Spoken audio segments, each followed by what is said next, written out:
So if you're in a position to financially, help somebody, you can do that. But also, like, if you're not, it doesn't mean you can't just, reach out to people. And be cognizant of how you represent yourself on social media and the life you're living if you're a young person, because there are people that are on your social media that are your friends that are struggling, that have lost everything and don't have a way to pay rent this month. You're saying what? Don't depict that? Don't be cognizant that you may be rubbing it into someone else. Yeah, that's actually not bad advice, man. It feels like what happens is when you have some success in like what we do, everybody goes like, it's all you, man. You made this happen. And then after a while you go like, yeah, but it's not. Like your success is really, you're a driving force in it, but it's people all around you. Every time we talk about like a watch or a car, I'll get a bunch of messages from losers that try to tell me that I'm making them feel bad about their situation. You're in control of your own situation. Oh, but I'm struggling with rent this month. Figure it the out, okay? Like, I don't understand. We didn't even talk about it. Do you like dressing up? Yeah. You do like dressing up. I like clothes. But we're always not that guy. So for the past couple of years, we have been seeing many Rogan Sphere comedians either getting exposed, destroying their own reputation, or simply becoming out of touch. And for the most part, they all had one thing in common, which was that their comedy wasn't the best to begin with, and they let their massive success, thanks to Joe Rogan, get to their head. However, when it comes to comedians like Tom Segura, it's a little bit different, and it becomes very, very interesting because I think we can all agree that at some point, Tom Segura was considered one of the best, if not the best, stand-up comic to come out of the Rogan Sphere or Joe Rogan's group of friends. But for the past 2 years, Tom has gone through a drastic change, and I'm not just talking about in terms of his physical appearance, which I think it's good, but also in terms of his personality, his comedy, and just overall becoming out of touch. Tom Segura now is a completely different person now, and I know it's a cliche thing to say, and everybody says that now about Tom, so I wanted to get a better perspective, a better understanding on exactly how Tom Segura has changed. And this is wild. Before the past 2 weeks, I have been rewatching the entire Two Bears, One Cave catalog, nearly 220 episodes. And it's, I'm not proud to say that, but it's pretty mind-blowing watching the entire timeline and watching Tom Segura go from an actual comic, a stand-up comedian that was enjoying what he did, was having fun, was already pretty successful and had money, but was really into comedy, to then turning into a Hollywood-type rich comedian that loves flexing money, talking about buying a lot of expensive clothes, and then just, absolutely becoming out of touch, and is also spending so much money that not even his own co-host, Bert Kreischer, can even relate to him anymore. Wait, and so what would normally a G4 cost to rent? Holy shit. It would have been, first of all, if they would have presented this as an option, I'd be like, you're out of your I'm not taking that. Yeah. It would have been like more than triple what I decided to book it for. It would have been like more one way. So are you into the Jets now? No, I'm done. I spent my money. You did? I can't afford it anymore. Did you love it? Oh my God. It's the greatest thing ever. It's the greatest thing ever. I can only take a jet that'll fly for an hour. Yeah. Just for the record. Yeah. I can't do the big sized ones. No, they're crazy. Yeah. I go, spending money to do things for the sake of I'm literally doing this to show my friend and to put it out there as entertainment. I go, it's much more rewarding than buying a thing. Oh, I'm out of my mind with jackets. I have a real problem. You love jackets. I do, and I just bought a leather white jacket. Where? Can I see a picture of it? I don't have. I'll bring it tomorrow. Oh, you need something. This jacket's insane. I'm like, why did I buy this? If I told you what I spent on it too, you'd be upset. Really? Yeah. When you get asked that, you go, just don't worry about it. I go, I can afford it. She goes, no, it's we can afford it. We make that money. And I was like, okay. Do you know how much I made this weekend? And she goes, no. And I go, it's okay. So why, let me ask you this. Why can't you, like, if you say like, this is okay cost wise, do you got like, that's not okay in your house? Like if you're like, this is fine? Well, no, for her, it's just a waste of money. For her, it's a waste of money. It's not. But she's not out there doing the gigs. No, she's not. But she goes, it's a waste of money. Don't do it. It's a waste of money. It's not going to break the bank. She doesn't know that I don't. I mean, I think she knows it, but I don't think I don't think that applies to her. I think she still thinks just fly back commercial anyway and still save that much money. I mean, it really is a ridiculous expense. It's a ridiculous expense when you think about it. Yeah, but it is how you're able to do some of the It is how you're able to operate. That's the whole thing. And I know the argument is that everyone changes, it's normal, and that I'm probably just bored with the show and I should stop watching. But I don't think it's that simple. I think it's way more interesting than that. And if you thought Brendan Schaub's entire situation was interesting, to me, this whole new Tom Segura thing is fascinating, because after going through the entire show again, there is no doubt that Two Bears, One Cave was actually a great show and was very, very funny from the beginning. I mean, Tom's dark humor and experience in comedy and podcasting was a perfect match for Bert Kreischer's massive and out-of-control personality. And since they did actually get along outside of the show, and both had a very similar physical appearance, it was a perfect combination for a comedy show. It was good. It was funny. But now it's very clear that they're just doing the show because it's a great paycheck and it's the biggest show on the YMH network on their YouTube channel, and not necessarily because it's fulfilling or they're having a blast doing so. And it is mostly Tom Segura's fault, in my opinion, because although yes, Bert Kreischer currently isn't the most liked comedian and can get pretty annoying, that's always been the case. I mean, the entire podcast from the beginning was Tom Segura's fans trolling Bert Kreischer and being annoyed at how much he would interrupt and not let Tom speak. I mean, that hasn't really changed that much, besides just Bert Kreischer doing it on a bigger scale. But Tom's change, especially for a stand-up comedian, I think is the craziest change ever, and I don't think I've ever seen anything close to it. Nothing like it. And now looking back, you can tell that Tom Segura was slowly starting to change. At the beginning of Two Bears, One Cave, he was slowly starting to change. And then when he had his basketball accident, it was just a night and day difference. Wait, dude, what are you drinking? Coffee. Do you want something else? No. Yes. No, because I drove. That's okay. And I've been getting sick. I don't want to get sick. No, it's fine. No. Let's start. It's a nice morning. Let's just fucking enjoy our morning. There's a horrible fucking... You gonna have a shot? I'll have a drink. Let's have a drink. Oh, are you fucking serious? Hi, how you doing? How much did this cost? That's good. She's a great gal. Cheers. Cheers. How often are we gonna do this? I think we could do it. This is super easy. Yeah. We could bang out 2 of these a month easy. Okay. And then do it twice a month is that's a fair commitment, right? Yeah, very fair. And if it starts blowing up, we can do more. But okay. If not, I mean, 2 a month is easy, and I think they're fun. I think it's a treat. Okay, cool. I don't think me and him can have a conversation about ticket sales. Yeah, no. I don't think he. That's great. He's gonna be at Comic-Con. I'm going to Comic-Con this weekend. No, he does like arenas and amphitheaters, state fairs. That's and shit. so crazy. I mean, do you see that in your future? No.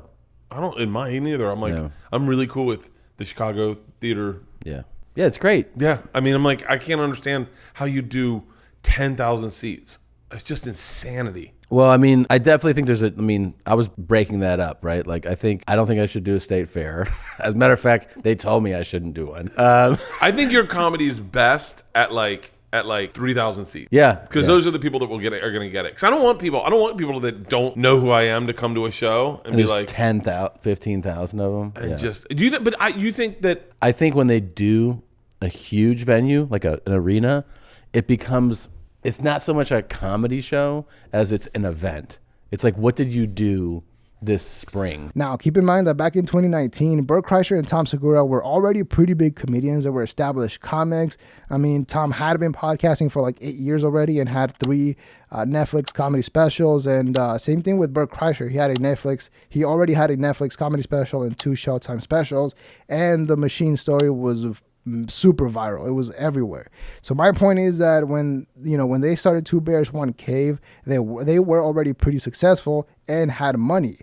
But Two Bears, One Cave would absolutely take their careers to the next level, or to a whole different level that they never expected, because something very interesting happened. It was a combination of both Tom and Bert Kreischer recording their Netflix specials and starting the podcast in 2019, essentially without preparing for the 2020 lockdown, which would allow them to take over most of the market because everybody else wasn't ready. Because remember that although what happened back in 2020 was very tough for most people, for a lot of people, it did allow a lot of industries to completely blow up, to skyrocket to levels never seen before. One of them being entertainment, more specifically, the YouTube content creating side of it. And it was mainly because they were able to produce a whole show with minimum staff. And on top of that, once everything opened back up, all the demand, all the people that wanted to see live entertainment, it just completely blew up. All that completely blew up once everything was open again. And since Tom and Bert Kreischer had been building a loyal audience, they completely crushed it all over the world. And by the way, that audience that they built is also Joe Rogan's audience, which is something that a lot of people still argue, that Tom Segura is not a Rogan Sphere comic, which he absolutely is. We've talked about this in the past. But the main reason why I bring that up, and that's a big point in this video or in other videos, is that when it comes to podcasts, comedians, or Rogan Sphere comics, they heavily rely on selling tickets to that audience, the internet audience. And so because of that, I think it's a little bit messed up when they completely forget about the show and stop caring about the fans, and instead just focus on trying to squeeze every single dollar out of the show. My agent had this thing where he's like, I've never seen this, because it was actually, I go, I've this now. I knew what he felt like, because the first time I experienced it, I was like, what the which was we were after my taping, after the late show, we're done. We're out at a bar having a drink, but big group. This guy comes up with the shirt on, with my shirt. He was like, man, I was at the show. I had a great time. He's like, I never even I don't really watch stand-up. I don't watch specials or anything. He's like, I'm just like a big podcast fan. I just came just to see you because I love the podcast. I was like, all right, thanks, man. I really appreciate it. We took a picture, and he walked away. My agent was like, isn't that crazy that he was like, I don't watch stand-up? And I go, yeah, but then you realize that like with the podcast, some people some people sit at home and they watch specials. Like, I love stand-up. Some people, they're like, I know that you're a stand-up, but I like that you do this. Yeah. And I'll come see you because of the other thing, but I'm not like a stand-up guy. I get so many people that go, this was my first comedy show. I always go, they get so much better. Yeah. Like, that's what you say? I always say that. I go see Tom or Bill. I never say that. I'm like, it's all gonna suck from here, dude. You think about those kids that are YouTube kids who go do a live show and they sell out a live fucking venue. And those aren't stand-up fans. Those are just fans coming to... They'll go for a meet and greet. Yeah, they'll go for a meet and greet. Look, if we can trick people into coming to see us to do stand-up by some two dumb dance videos, and people are like, dude, that made me laugh. I'll go see them. The other thing I got to tell you from the dance video, now that it's been out, I don't know, when does this come out? One day, December. Okay. Just this being out like a couple days, I heard from people I haven't heard from in years. Oh, yeah. Both in my personal and And once again, it is shocking seeing how much different Tom Segura was back then, because you could tell that he, not only did he care about the show, but he was also in touch and knew what his audience liked, because at some point they would even read comments on the show, which is something that would probably never happen now. And they would also try to make engaging moments for the listeners, like, having Bert's wife on the show when he was missing, instead of just having like a random comedian. Also back then, when they started Two Bears, One Cave, they were already massively successful and arguably had a lot of money. And obviously, I don't think it's just about him becoming wealthier and getting more money that made him change. Of course not. I mean, there are many other comedians and people that talk about growing up rich or wealthy, and there's nothing wrong with that. Absolutely not. But if it's part of their personality, it goes along with it. It's normal. But when you have somebody like Tom Segura, who never used to talk about money the way he does now, it's a pretty big drastic change. And it was really odd, because he started spending money on the most stereotypical rich people items, like what a young person thinks a rich person looks like in Hollywood. Wearing all designer clothes head to toe, flying private jets everywhere, supercars every day, a house on the lake. When back then, when they actually did live in LA, they would talk about spending money, but it was mostly spending money on things that would try to make the show better, or them investing money on producing better content, like their dance videos that went completely viral. And honestly, the whole dance-off competition, it was pretty cool. It was very creative and ended up becoming super viral. Like, amazing dance choreographers and dancers, amazing, so talented. I told them both at rehearsal and on the day there, and Rami and the crew, I was like, this, by the way, is the best money I've ever spent. Like without a doubt, the text you get from people when they see it and they're like, dude, this is amazing. Yeah. That is worth all of it. Like, but you getting in that car and you're like, this can be fun. We can have fun with this. And there's a part of your personality that enjoys the fun of what we do for a living. And it's, dude, I am never more inspired than when I watch a video like that and I go, now I have something to do. Right. Now I know where my focus is. Yeah. Now I'm like dialed in. Dude, when we did that's exactly, by the way, how I felt when I saw your dance video. I was like, no! Like I was so fired up about that. My first call was to Rami because I know how good of a director he is. Yeah. And I was like, watch this video. We're going to really, really like diarrhea on this, I said. And then we just started talking, and we had meetings, and then we had choreography meetings, and yeah, it was pretty intense, man. Oh my God. It's so, but it is for the sake of fun. It's for the sake of fun. Yeah. And what's also very interesting is that you can actually tell that Tom Segura was having a good time and was not annoyed by Bert Kreischer back at the beginning of the show. And it was clear that back then they did actually enjoy doing the show and were having fun. And although some people might argue that it was because of the lockdowns and they had no other choice, I would have to disagree. I mean, if you rewatch the first 5 to 10 episodes, you could tell that it was fresh and they had no clue that the podcast would become what it is now.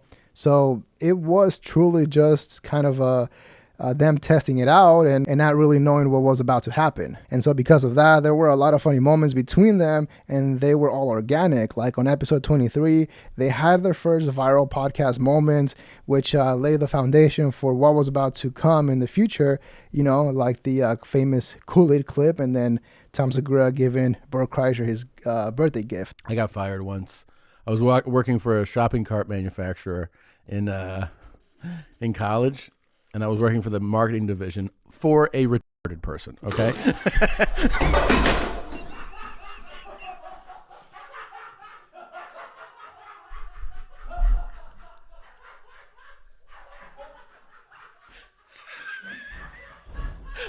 you're gonna knock the set over!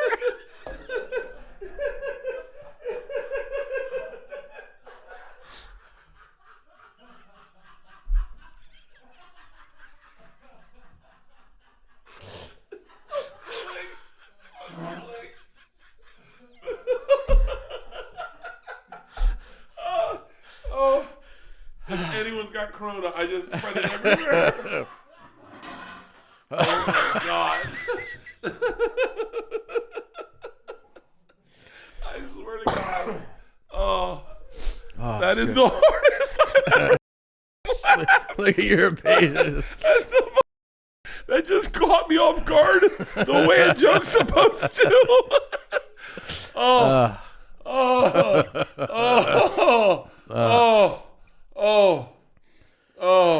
Now, to be honest, rewatching the first 40 episodes of Two Bears, One Cave was pretty fun. Once again, it's so shocking how much Tom Segura has changed, and I know I keep saying that, but it is. If you rewatch even the first 10 episodes, it's pretty trippy. And also kind of reliving the whole 2019 through 2021 era was interesting. And I think they did a pretty good job staying, you know, a comedy podcast through all that. And also, there's no denying that Tom Segura had way more patience for Bert Kreischer back then than he does now. And he would actually try to steer the podcast, the show, in the right direction when it was going off rails. For example, there was a lot of times where Tom would push Bert to say the wildest things and to keep drinking on the show, but then would call it out when it got way too crazy or too wild. I mean, at some point, Tom Segura actually called out Bert Kreischer for advertising a little bit too much and making the podcast sound like an infomercial, which is absolutely wild, especially if you saw their most recent big announcement episode, which was essentially a 1 hour long infomercial for their new vodka drink, which is just another product that they're selling. This is delaying everything. We're the same thing with flip flops. Where is the quarantine? Where are they sitting right now, though? I think they're in China. I think they're in China. We were supposed to go on pre-sale last week. Free water. I have a flip-flop called the Dylan. I brought back the Dylan. I started a campaign to bring these. Is now turning. This sounds like an infomercial where like guys are like, "Let me tell you something else. The flip-flops are great. The hats are coming." All right. So let's switch. So I started these flip flops, and they're sitting in quarantine. They're on pre-sale now. I think I don't know. I guess go to Free Water, get the Dylan.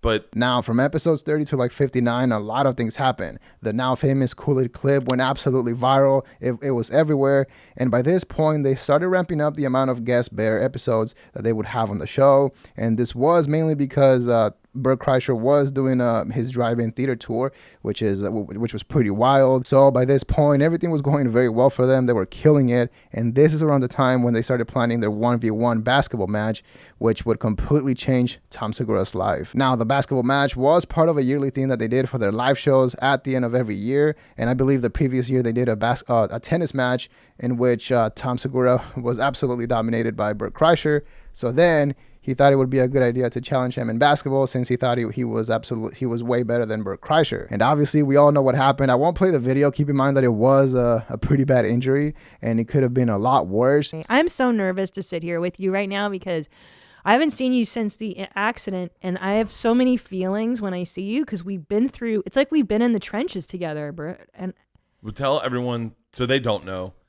If anyone doesn't know, if you're living under a rock, what Christina is saying is my bestie, her husband, I'm gonna cry already. Had a pretty aggressive accident. I will say that I saw it happen, and it took me a few days to get over it. I can't even look at you right now. I'm gonna start crying already. It was because I haven't even been able to cry because I've been like in go mode, in triage, like since you only came over, and then like it's just been nonstop. It's been a nightmare. And I'm so grateful to you guys to come. Like when you came over that night, was like I was in shock. I didn't even know what to do. So I'm so grateful for you. And it was intense. It was beyond intense. It was an intense experience. And what f***ed me up is it happened in a second. Ugh. It happened in a second, and it went from giggles, ball busting to literally call 911. And we did a sketch. Not a sketch, but like we did something for basketball, just like we did with tennis. We tried to make it better because we didn't feel like tennis really delivered, and it didn't on time. By the way, I'm 2-0, just so everyone knows. Just kidding. Wait till you see the video. Wow, Tom's not great at these athletic sketches. But now that Tom is all good and he obviously made a full recovery, I think we can all agree that his injury or his accident was probably the easiest thing to make fun of. But everybody was very nice for the most part. Like nobody really made fun of him, except for Bert Kreischer, who made some jokes when he was on the show. And Tom probably knew that because the first time that he was back in the studio, the first day, you could tell that there was something way different about him. Just his attitude and the way that he was acting towards Bert. Now, to be fair, I guess it is understandable. I mean, he was on top of the world, doing very, very well, and then had a massive accident messing around with Bert Kreischer, doing something dumb. He went through a lot of pain. And, now has to sit in front of Bert Kreischer, who was his competition, and pretend that he's having a good time. While Bert, who is the one that has the crazy lifestyle and doesn't really care, he's reckless, is the one who's fully functional and happy. And obviously, it wasn't Bert's fault that Tom fell, but you could tell that after that day, Tom Segura was way different. A little indicator to me to like step it up because I've never been out of shape. And I was like, oh. Okay. By the way, I'm in pretty good shape right now. No, okay, hold on. Let's pump the brakes. I'm in pretty good shape for me right now. For where I've been, I'm at my lowest weight that I've been in a year. I'm in great shape. You oddly enough, you look better than you've ever looked. Wish I could break my leg and arm. Crazy. Knock on wood. I'm just kidding. Yeah, I'm gonna come out of this like in 6 months, and you're gonna be like, "What the?" Because I'll be probably 25 pounds lighter than I am now. And with all the training that like it ramps up as you are able to, yeah. I'll be stronger than I was before I got hurt. Hey, anybody out there that has a connection to Harry, please send him the Kool-Aid clip. Yeah, please. Oh, I think Harry would. I just want to like, what if he just said, let's do some like cool guy shit, and let's go on my yacht to Ibiza. What if Harry said that? Yeah, and that would you? It would be a good time. She sucked Prince Edward's someone's. But I'm saying they do it all. You know what I mean? Now, when it comes to Tom, at the end of the day, he had all the money and resources to handle the injury, and because of what he does, he was able to work right away when he recovered. And on top of that, he talked about going to an emergency room, to a hospital, and then leaving that hospital because of how it looked, and he just didn't get he didn't get a good vibe from the hospital, which is wild. I don't even think that was possible. But the point is that even though he did say that the accident is what made him start taking his health a lot more seriously, which is good, I don't think the accident is what made him change his perspective on life and his attitude. And instead, what I think happened was that he felt so embarrassed after the whole accident happened, essentially breaking his body in half because he was so unathletic and so out of shape, that he had to double down and take it very seriously and lose a lot of weight. And he actually did it. He lost a lot of weight. But I think the biggest change he made that wasn't the best was that from that point on, he started not being able to make fun of himself and started taking himself way too seriously. Now, some people have mentioned that he's probably taking Ozempic or whatever, and I don't really care about that. Same thing with TRT. Even if he is, he has talked about working out 6 days a week, and he had to do that because of the recovery process or whatever for his arm and leg. So, I do believe that he is working out. But once again, the weight loss isn't even the biggest change, because right after the accident, they announced that they were moving to Austin, Texas, which was a big decision. It's a massive move. And I can't remember where I saw this, but I saw someone make a comment saying something along the lines of Tom left LA and somehow became more Hollywood. And that was a perfect way to describe it, because that's exactly what happened. For example, before they moved, the podcast actually felt like a podcast, like two comedians just having fun. And then as soon as they moved to Texas, it turned into more of a business or TV style show on YouTube. I mean, they started making a lot of episodes and just flooding every single episode with a lot of advertisements. Yeah, you guys left us in the trenches here in Los Angeles, and you moved to beautiful paradise. Is it paradise in Texas? Be honest with me. I'll tell you that I really, really dig Austin a lot.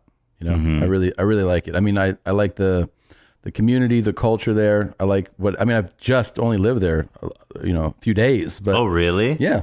Like a week or something? Less. I remember. Yeah. Oh, less. Yeah. But I spent a lot of time going there before, but now I have a home there.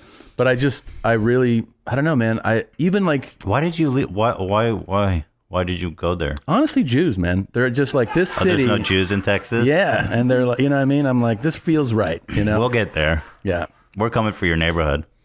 I'll have to move again. I'm going to have to find a new You're going to end up in you're just going to be running from the Jews your whole life. My whole life. That's what I've been doing my whole life. Right. No, it was a series of things. I feel like 2020 put just different ideas in your head that you'd never considered before. Huh. Like the craziest thing is that I would never have considered leaving LA. Like I entertained the idea I always wanted to go to Denver. I love Denver. And whenever I did a weekend there or something, I would get home and bring it up. And Christina would respond or react in a way of yeah, that's cool, but we're not going to do that, right? And I would be like, yeah, okay. So you gave her the ultimatum. No, she started to go you see how many Jews are in the no. So she's like, she when we started to entertain the idea of okay, this is a very business friendly state. This is a state with zero state income tax. This is a state where the majority in a normal year, the majority of our time is spent traveling. And the idea of traveling from the middle of the country to you basically start doing 2-hour flights instead of 5 and 6 hour flights all the time. Now, even though moving his entire family and business to Texas was a massive move, it's a big decision. I do think it was the right move, because not only does he get to keep a lot more of his money, but he also potentially has access to, all the guests that go to the Joe Rogan Experience, and then can potentially do his podcast also. And it also does make sense living in a state that makes it a lot easier to travel everywhere in the country, which was about to become a big part of Tom Segura's life, because Tom Segura's Coming Everywhere World Tour was absolutely massive. It was insane. And obviously doing an entire world tour, selling out arenas, theaters, traveling in private jets, it could all get to your head, because by that point, Tom had already hired a trainer, he hired a stylist, and absolutely became obsessed with buying expensive clothes and just having designer everything. So he's basically now like a movie star. I mean, full-blown Hollywood. For example, you can't make this up, but if you compare both of his late show appearances, the first one was actually really funny. You could tell that people could tell that he was a comic. And then the second time, Tom was literally showing off his $5,000 jacket he got from Netflix to Stephen Colbert, it's just so wild. and they're like, we need to be able to advertise unhealthy subs. So we need to find someone that people would believe eats like a trash can does. So the idea was that Jared would be like, you should get the turkey sub. And then I'd be like, what about the meatball sub? That's good. And you'd have both subs being consumed. So with each special, you're like, I should ask for more, you know? So with the last one, the fourth one, yeah, I was like, I should try to try to look good. So I hired a stylist, Seth Chernoff. Sorry I didn't call you about today. I put this together myself. But I called him, and he came over with all these cool jackets. Now, after the Ethan Klein episode, Bert Kreischer was gone for like 4 months shooting the Machine movie. And meanwhile, Tom was essentially doing back-to-back episodes with guest bears, and they were pretty good. Some of them were really good, but this was around the time when the show went through a weird phase, when they were essentially waiting for the new studio in Texas, so they had to record in front of a black curtain, and it was just a weird vibe. I might have skipped a few of those episodes. However, this was when they started giving each other very expensive gifts, and the show kind of started going downhill. Now, back then when it first happened, it was pretty cool. I mean, seeing two comedians that you liked now balling and giving each other super expensive gifts, so expensive that their wives were getting mad. Yeah, that's pretty funny. But this was when they started getting more comfortable, openly talking about how much money they were making, how much money they were spending, and all the things that they were buying. And they essentially forgot that they were doing a comedy podcast and started talking about money a lot. And by the way, if you made it this far, don't forget to like the video and subscribe to the channel. It helps out so much, and I really appreciate it. Thank you. I was very excited when I came up with the idea and I booked it, and it was so much money. But do you want to put a price tag on it? I don't know. But I do remember this. It was your birthday, and I FaceTimed you. Yeah. And I was like, hey, I gotta tell you your present. And you go, okay. And I told you, I'm going to charter you in and then charter you out so you can do the podcast and not have to worry about it and put you up. And you go, I love you so much more than my wife. I love you so much more than my wife. I love you so much more than my wife. You know what I'm doing today? What? You ready for this? And I have been drinking all day already, okay? Why don't we clue everyone to what time it is, where we're at, and where I've been? It's, what time is it? It's 1:30. 1:30. You called me last night. You're like, I'm getting you a private jet. I don't care about money. You're like, I'm getting you a private jet. You're like, let me throw my Rolexes into the closet. No. So I flew in today. I drank on the plane. Yeah. I got in today. Luxury items. So I want to talk about luxury items because you are the first person that kind of opened my eyes, maybe too much, I think. I was better when I was cheap. But to luxury items. Now, I want to know, first of all, how much is appropriate for the average person? Meaning, remember, go back to when you were living in that place in the hills where you had to drive through the gate, right? Okay. So how much is appropriate for a person to spend on a watch? Like where you go, you didn't blow the bank, but you need to treat yourself. And you're talking, this is when I lived in a house with a gate. Yeah, but well, I don't know when you got rich, but I was like, you're just like, I gotta spend so much money. Yeah. I called Pete Larios, my guy, the Chicago Pete. Yeah. And I was like, what? Can I get any good cars for under $100,000? He's like, nah.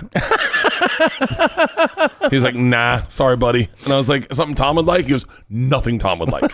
Nothing Tom would like. And once again, that was a massive change from just a few years ago to now openly talking about money and luxuries. And then Tom Segura started taking himself way too seriously. And the timing is very interesting because by that point, YMH Studios was producing 4 massively successful weekly podcasts, with Two Bears, One Cave being their biggest show. So that actually positioned the YMH YouTube Studios page as a legit successful podcast network.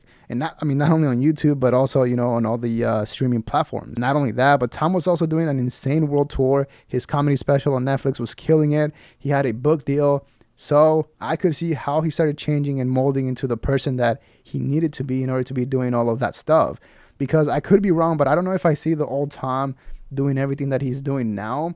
I do think that he probably had to change to be that person. Then on episode 123, old Tom Segura was officially retired and new Tom Segura was introduced to the show. By the way, I dressed up for you.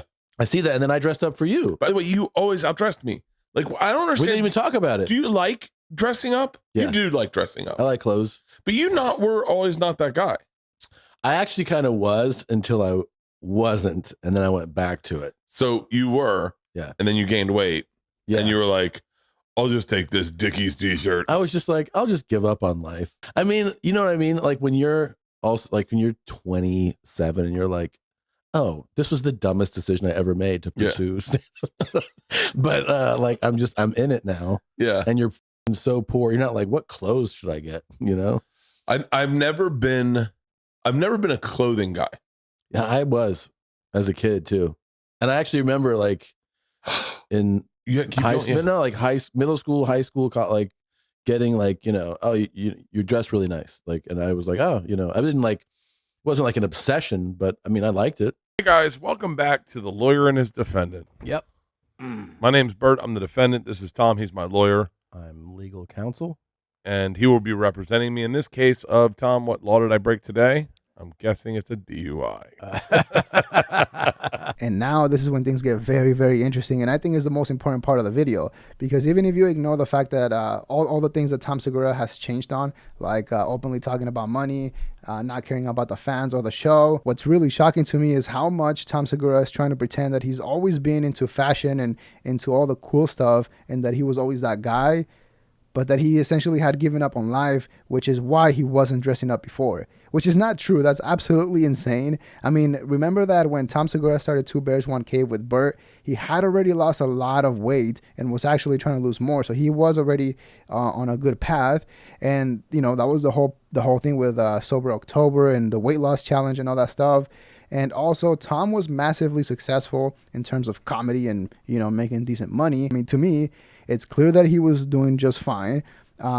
But he simply just wasn't trying to be that guy. He wasn't trying to be cool or dress up cool or try to look nice. And once again, he wasn't trying to be that guy because there was no need to be that guy. And the funniest thing is that now he's saying that he wouldn't dress up, or the reason why he dressed the way he did and looked the way he did was because that was the comedian thing to do. What? So what is he now? I mean, is he no longer a comedian? I mean, what are we doing here? Like, there's things I shouldn't do. Like, I watched you get off your jet in New York, and you were dressed nicely. Oh, yeah. I don't dress very nicely. I'm really into dressing nicely now. Really? Yeah, I like it. I think I always liked it, actually. The truth is, I dressed really nicely when I was in, like, middle school. And then part of high school was, like, I switched to a school, there was a dress code. But I liked dressing nicely out of school. Then I got really into, when I moved here in comedy, like, almost leaning into dressing like a slob. Like wearing shirts with holes in them to go on stage. And I was like, in my mind, that's how you had to do stand-up. You had to look like a mess. Yeah. And I was like, that's part. You got to be like that. And then I think as I got older, I was like, I don't really feel like that. And I like dressing well. So just mixing up different styles. So for leather, I'm out of my mind. With jackets, I have a real problem. You love jackets. I do. And I just bought a leather white jacket. Where? Can I see a picture of it? I don't have. I'll bring it tomorrow. Oh, you need something. This jacket's insane. I'm like, why did I buy this? And oh man. Oh my God. I love the Google search. Mostly women wear this jacket. If I told you what I spent on it too, you'd be upset. Really? Yeah. Ooh. Well, I like that a lot. Yeah. I like that a lot. What do you think? Good summer jacket? It's a good, for when it's windy. Yeah, windy summers. Like a windy summer. It's kind of light. Now, this is what made a lot of people start complaining about the show because, yes, Tom and Bert Kreischer did start talking about buying stuff a little bit too much. And now looking back, you can tell that as soon as Tom started dressing up for the podcast, that's when they both started leaning way too much into the whole conversation of buying stuff, luxuries, and their lifestyles. And it became very repetitive very, very quickly. So honestly, it was fair criticism. It was great feedback. Keep in mind that not too long ago, a few years ago, Tom Segura was actually worried that the fans might think that the podcast was turning into an infomercial and then called out Bert Kreischer for advertising too much. So because of that, you would think that now Tom Segura would actually worry and care about not becoming out of touch, or at least appearing that he's out of touch. but they didn't. However, instead of listening to the feedback, it almost seems like Tom actually doubled down and started talking more about buying stuff and luxuries. And so more people started making comments, and then that's what led to the now infamous Tom Segura video where he trashed his own fans for giving him legit feedback. And it basically showed that he wasn't able to take any criticism at all, because once again, it was good feedback. I mean, the podcast was no longer that funny. They were making a lot of episodes, like a lot. So I don't know how Tom thought that was a good idea, which leads me to believe that he probably has no one around him in his circle to tell him that, what he's doing is a horrible idea, and he's just completely out of touch. Now, obviously, we can't confirm this, but it does seem like the whole thing was planned. Like, he knew he was going to say that on that episode, because if you notice, he wasn't wearing a watch, and even Bert Kreischer called it out because of how strange it was that Tom Segura wasn't wearing a fancy watch, which makes me think that he probably took it off because he didn't want to trash poor people while wearing an expensive watch. Every time we talk about like a watch or a car, I'll get a bunch of messages from losers that try to tell me that I'm making them feel bad about their situation. You're in control of your own situation and your own feelings. So don't put it on me that you feel bad, that I have something that, but I'm struggling with rent this month. Figure it the out, okay? Like, don't make my life be a problem for your life. If you don't like it, guess what? You're not going to be able to control what people talk about. Tom Segura did not always have money. You think you were short on rent?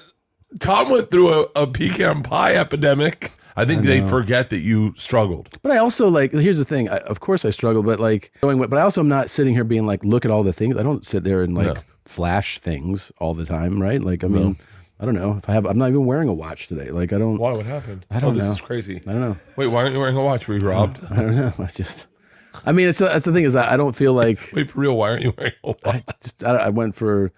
I did the workout this morning and I took a shower. I don't know. I just didn't throw a watch. How many push-ups can you do in a row? Funny enough, you could tell that Bert Kreischer was also caught off guard by Tom Segura's comments, and he was trying to do damage control for him, basically saying that he wasn't always rich and all that stuff. But I mean, the damage was already done. Now, I guess one thing you can give Bert Kreischer credit for is that even though he technically is one of the biggest comics out at the moment, highest grossing touring comedian or whatever, he still is pretty grounded in a way, and I think it's mostly thanks to his wife, which, actually all the credit goes to her because she was able to raise 2 kids with Bert Kreischer as a husband. But when it comes to Tom, by that point, he was completely out of touch and out of control. Again, I'm surprised that they even aired that and that they didn't edit that out from that episode, because now Tom Segura has a video trashing his own fans, just like Brendan Schaub. And then another big change that was a big turning point for a lot of people was the thumbnails being changed, because it was clear that obviously Bert Kreischer said it was Tom's idea and he was pushing for that, but it was clear that by then the show went from 2 comics just doing a podcast that they liked to them doing a job and having to do whatever to maximize the views, which at that point they were not suffering for views. They were doing extremely well. So I don't know exactly what the thought behind the changing of the thumbnails was, but it was clear that the show was now heading down a weird direction. Once again, that was another example of how Tom Segura was slowly changing and doing things just for views that the old Tom would have never done. And then he eventually got exposed by Quentin Tarantino, because keep in mind that by this point, YMH Studios was massive. They were killing it, and Tom Segura was essentially trying to be more like Joe Rogan. And so the Quentin Tarantino podcast was the perfect opportunity for him to show off his interviewing skills, and he completely flopped. It was embarrassing. I think watching Quentin Tarantino roast Tom Segura was tougher to watch than his basketball accident. I know you got to run, but it's a real treat. Thank you for my pleasure for coming, and congrats on the book. Oh, okay, you said you've been reading it for a little bit. All right, where are you up to now? I don't know. You are talking about you've started to go to the opening chapter. Yeah. But I didn't read it. I told you that. I know. Boy, you were still listening to it. I was listening to it. Yeah, so you've listened to the half of the opening chapter. I I got it. Where in the opening chapter did you arrive at? Did you? Okay. When you listened to it today for the first time, as you drove from your house to the studio today. Not today. When you pulled up today, where was that? I swear to God, not today. And I'll tell you where I am. You're at the movies. Okay. That's where you're at in this one. You're somewhere at the movies. Well, that narrows it down. Well, somewhere. Oh, when I'm watching the Jim Brown movie? Yeah, something. Yeah, that's it. The Jim Brown movie. Yeah, that's what it's about 19. That's the ticket. That's 1970, something like that. You're literally describing the first 3 pages. Look, man, I only go by audio. I don't know what pages mean. You are literally describing the first 3 fucking pages. Doesn't take away from the fact that I'm a genuine fan. Okay, no, it doesn't. And I asked good questions. Yes, you did. Yes, you did. Yes, you did. Yes, you did. Doesn't mean that I'm not going to read this. Exactly. Could have been a little bit more in depth on the manuscript that I'm here to talk about, but nevertheless. And yes, obviously not reading the book or preparing for the show was absolutely insane. But what I think was more important is how Tom Segura exposed that he can't really take any criticism at all. Because you would think that any other comedian, when called out for not reading a book and pretending like he did, you know, you would think that they would be able to make fun of themselves and completely destroy themselves for doing that, because what he did was pretty silly. He was asking questions and having a conversation with Quentin Tarantino, which made it seem like he read the book, but he didn't read the book. So clearly he was just going off notes and questions that he had before. And then when he got called out, his reaction was pretty funny. I mean, he wouldn't even accept the fact that he got called out and he made a mistake, and was just, you know, saying that he asked good questions and that it doesn't take away the fact that he will read it later on. And it was just interesting to see how Tom Segura wasn't able to take criticism in real time. Now, by this point, I was like at episode 160, which was getting very tough to watch, but I knew I had to just push through it. And it was very clear that by that point of the show, both of them were just doing it just to get the paycheck and because they wanted the money, and not necessarily because they were excited to do it. And I've mentioned this before, but even if they hated the podcast, or even if they didn't like each other that much, I don't think they would end it because of how massive of a business it is. And it is a great paycheck. And on top of that, it's a great way to sell tickets. So because of that, I don't think it's ending anytime soon, unless, you know, the views actually suffer. I'm so proud of you for surfing. I really am. I saw that. I'm so proud of you for so many things. You're taking such control of your life that it is an inspiration. It should be an inspiration to anyone watching. I'm obviously way more successful, but you are so, like, I think about that sometimes, how much more success I've had in this industry than you. Yeah. But you poor in this business, poor as shit, poor. Yes. To successful and fat, to successful, fat, and autonomous, where you create this podcast network, and then successful and skinny, and successful, skinny, and going out and trying things. God damn it. You don't even look like that. I wouldn't even say that looks like you at all. Yeah. That doesn't look like you at all. No. That's a totally different human. I think you have more different looks than any one person I know. Really? Yeah, like you don't look like, that does not look like Tom Segura. Hey guys, I'm the boss. I'm the boss. When we're on the West Coast, I'm the boss. And by the way, what a benevolent boss I am. Hey guys, it's Bert Kreischer, the boss of Two Bears, One Cave. And there's my wife bringing in scissors. And I got next to me West Coast Tommy, who has switched out a luxury vehicle every single day and high-end clothes. What are we wearing today, Tom? Now, this is also very interesting, and I actually agree with Bert, because not only did Tom change physically, but his comedy has also changed very drastically. I mean, if you look at his disgraceful comedy special back in like 2018, that comedy special was what made me think that Tom could actually be a top 5 and was a top 10 in my opinion in terms of stand-up comedy. And back then, he would actually make fun of himself, and the jokes were not just to, you know, make himself look cool. I mean, his last comedy special has some pretty good jokes, but it was mostly about him being cool, you know, being best friends with Brad Pitt and how good looking he is. living in a rich neighborhood next to a senator. And although it's a pretty good special, it's definitely not his best, in my opinion. And it makes sense. I mean, we've talked about this before, but I mean, when a comic gets to those levels of fame and money, you know, when they're on the road all the time, flying private jets, buying super expensive clothes, driving luxury cars every single day, I mean, how do you come up with comedy that people can relate to? I feel like it's pretty hard. And other comics have talked about it before, where they take a break and try to live a regular life to come up with new material. And it does make sense. I mean, if you look at Tom Segura's 69-minute comedy special, which was a YMH original comedy special, it was a perfect example of that. I mean, we already covered it, but 69 minutes was insultingly bad. It was horrible. And once again, his comedy special, Sledgehammer, was pretty good, but obviously nothing compared to his old comedy specials, because Sledgehammer did have some pretty good jokes, but it was mostly stories with jokes at the end, pretty similar to what Bert Kreischer does. And he tells stories, but it's a little bit more edgier and dark humor in a way. And by the way, if you look at 69 minutes, his comedy special, Sledgehammer, and the most recent podcast episodes, you'll realize that the one thing they all have in common is that it's all to try and make Tom Segura look way cooler than he is. When it's so strange, because especially with his type of comedy, he doesn't need to be that person. I mean, if anything, all Tom Segura was the type of comedian to destroy and roast the idea of being cool. I thought you were going to stunt on me, because last time I ran into you at the Beverly Hills Hotel, yes, you were full Gucci'd out. So I went out and I was like, I'm going to get a Gucci shirt for Duncan Trussell's appearance. Oh my God. And then you said I was going to wear Gucci. You have Gucci shoes on. I want to let the audience know. I do. Yeah.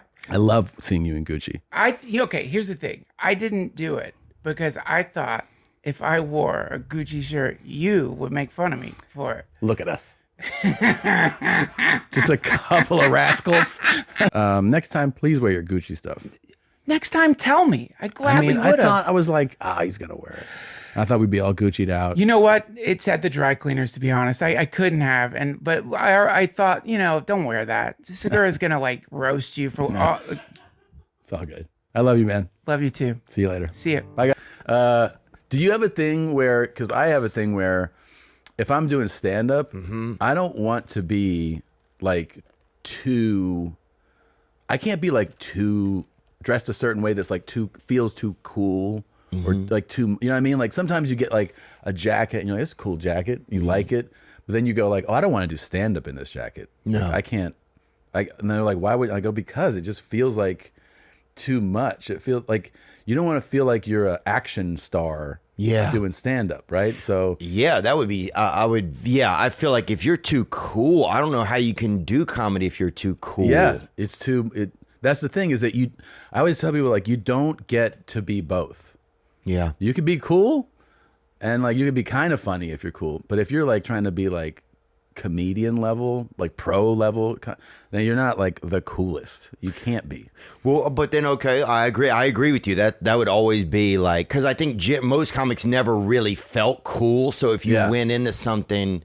Now, in terms of stand-up comedy and writing jokes, I do think that Tom Segura is way better than Theo Von. However, Theo Von does have the most funny moments on podcast, and you could argue that his solo podcast this past weekend is probably bigger than YMH, and it's just Theo Von by himself. Well, with guests at times. And also, there is a reason why everybody still likes Theo Von, even though technically he's massive. He's more famous than he's ever been, and probably even bigger than Tom in some ways. He's also doing arenas. The UFC loves him, but he still seems pretty grounded and being himself. So because of that, the fact that he told Tom that you can't be a comic and be cool at the same time was very, very interesting. And here's one thing that would prove to me that Tom Segura has not changed, okay? If he and Bert Kreischer did another dance challenge and Tom Segura took it seriously and actually danced or did the same thing that he did last time, that would prove that he hasn't really changed that much, because back then, Tom was the one saying that Joe Rogan would never do a dance battle or a dance competition, which is true. But now I'm saying that I don't think new Tom Segura would ever do a dance battle, which would prove that he's too cool now. And once again, back then, Tom Segura would actually spend a lot of money and time making content that they were happy with and that they were having fun making. And now it's the complete opposite. They're not really investing that much money on their content, and instead they're just selling a vodka that they're telling people that they have been working on for years and it's their baby, which I don't know if that's true, and this is pure speculation. But after rewatching all of Two Bears One Cave again, there was never mention of them doing a vodka. Obviously, they did talk about Two Bears One Cave wine, whiskey, and many other products, but they never mentioned a vodka, which makes me think that I don't think they have been working on it for that long, because why would they keep it a secret when nothing else was kept a secret? Everything else they really talked about, they have done it. There. What about, what if I made like a Bert corner? What if you build a distillery on the property? Do small batches, sell them for high-end dollars. I could do that. Yep. Yeah, what are we going to name my whiskey? Am I going to do whiskey? I don't know. Why not? Whiskey's probably easiest. Hey, find out what the easiest booze to this. Probably they're all the same. I bet vodka's probably the easiest because you don't need to put flavor into it. Yeah, you just need to like spin a story, right? What is the easiest alcohol to make? Hard cider, mead, or even fruit wine in all your cases.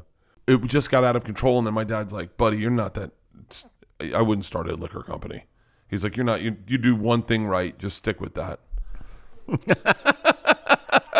That's actually not bad business advice, though. Yeah, I was thinking about buying a bar the other day. Buying a bar? Yeah, getting a dive bar. In what city? In LA.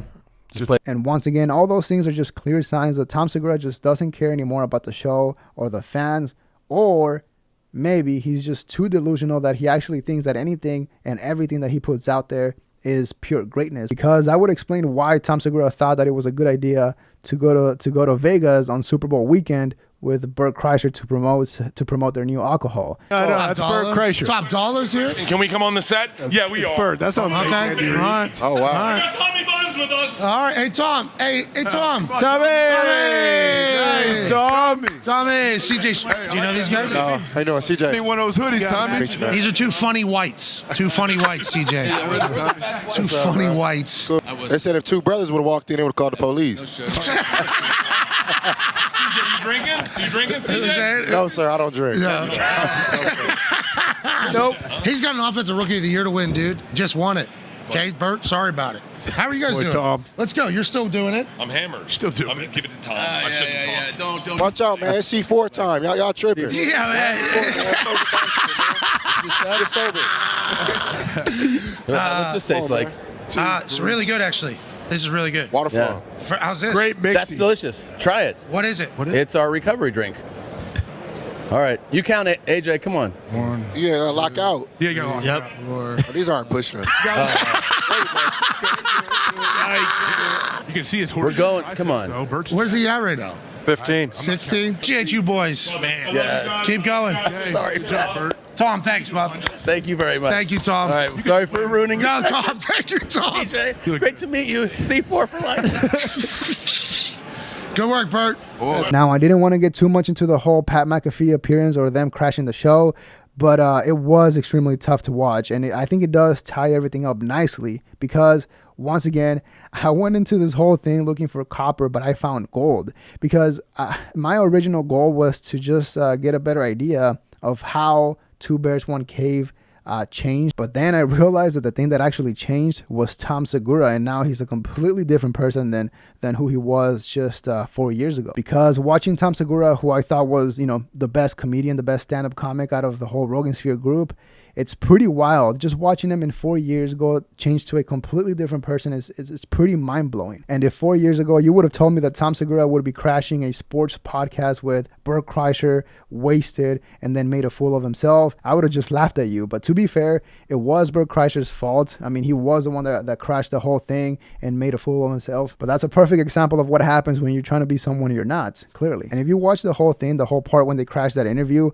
obviously they made a huge mistake, not only because it's extremely rude to do that and it makes you look like not the best person, but the interview that they crashed was with a young NFL player, CJ, who doesn't drink. He's an athlete, and to be an athlete that's sponsored by C4, I believe, to be doing the interview, and then to have Bert Kreischer and Tom Segura crash your interview trying to promote vodka and having everybody take shots. I mean, it's pretty messed up, and I think it's safe to say that CJ will probably not be a fan of their comedy. And once again, this is not about the money. It's not a situation where a comedian that was broke became rich out of nowhere and now can't handle the money. It's not about that. It's not about the weight loss, because he was already losing a lot of weight when he started Two Bears One Cave, and he was a completely different person back then than he is now. So it's not about the money, it's not about the weight. So instead, what happened, in my opinion, is that he simply got way overexposed. That he was trying to make all the money in the world last year.